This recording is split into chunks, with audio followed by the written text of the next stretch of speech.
Pachinko's an odd bird.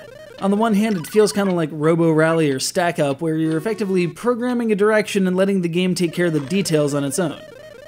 On the other, it's a demonstration of chaos theory, showing that even if you find a quote-unquote ideal spot to achieve a certain goal, there's no guarantee that every ball is going to bounce that way. On the third, if you're trying to get footage that revolves around quote-unquote winning a pachinko machine, you might be there a while. Derek and I had a delightful conversation about oft misspelled words, and Vader, the wrestler, not Anakin, while I waited for this dooflinky to finally get 3 like numbers so there would at least be some music for the footage right here.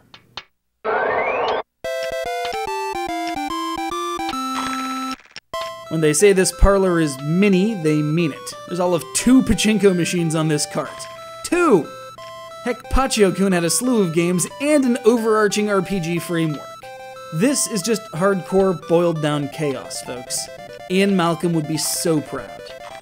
That said, I was able to figure out the machine pretty easily and soon got into the black in terms of balls won. How could I be so sure? Well, there's actually a data screen that details your statistics. And if you can't stand the tedium and want to speed things up a bit, you can fiddle with the direction and placement of some of the posts to alter the flow of the table a bit.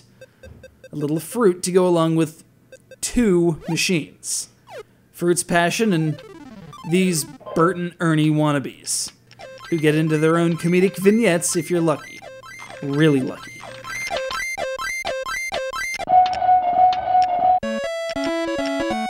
All I know is that if you put enough money into one of these things, something's bound to happen.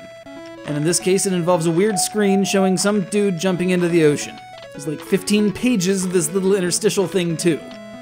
I don't know if it's just because I kicked butt in the slot machine part, which is pretty much a contradiction in terms when you think about it, or if it was because I was particularly lucky, which is the status quo.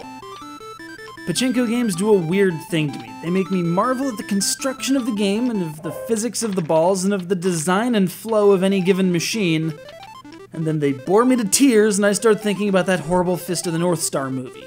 Ugh.